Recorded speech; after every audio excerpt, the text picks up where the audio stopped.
Welcome to VTV prime. Sakshi TV live డిబేట్లో అభ్యంతరకర వ్యాఖ్యలు చేశారు అన్నటువంటి అభియోగాలు ఎదుర్కొన్నటువంటి జర్నలిస్టు వివిఆర్ కృష్ణరాజు గారి మీద కేసు నమోదు చేసి ఆయన రిమాండ్ కూడా పంపించారు. అలాగే ఆ డిబేట్ కండక్ట్ చేసినటువంటి సీనియర్ జర్నలిస్ట్ కొమ్మినేని శ్రీనివాసరావు గారి మీద కూడా కేసు నమోదు చేశారు. ఆయన రిమాండ్కి పంపించారు.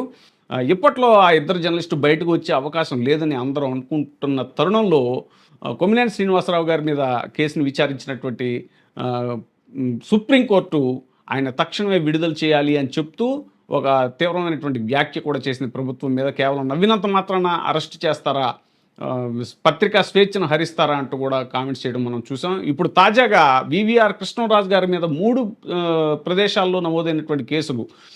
తుళ్ళూరులో మొదట కేసు నమోదు చేశారు. దాంట్లో అరెస్ట్ చేసి రిమాండ్కి పంపిన వెంటనే మళ్ళీ విజయవాడ సత్యనారాయణపురంలో నమోదు చేసిన కేసు, అలాగే శ్రీకాకుళం, విజయనగరాల్లో నమోదు చేసిన కేసులతో పీటీ వారితోటి ఆయన్ని బయటికి రాకుండా చేద్దామనే ప్రయత్నంలో భాగంగా రాజకీయ దురుద్దేశంతో టీడీపీ ప్రభుత్వం చేసినటువంటి ఆ కేసుల మీద ఆయన ఒకే అంశం మీద 3 కేసులు నమోదు చేయడానికి సవాల్ చేస్తూ క్వాష్ పిటిషన్ను దాఖలు చేశారు హైకోర్టులో. రాజకీయ దురుద్దేశంతోనే ఈ 3 కేసులు పెట్టారని ఏపీ హైకోర్టు వారు సానుకూలంగా స్పందించి ఆ 3 కేసులను కూడా కొట్టివేయడం జరిగింది. ఈ కేసులో కృష్ణరాజు గారి తరఫున హాజరైనటువంటి న్యాయవాది శ్రీ అశోక్ కుమార్ గారు, ప్రముఖ సామాజికవేత్త కూడా ఆయన. పూర్తి వివరాలు ఆయన ఇంటర్వ్యూలో తెలుసుకోవచ్చు.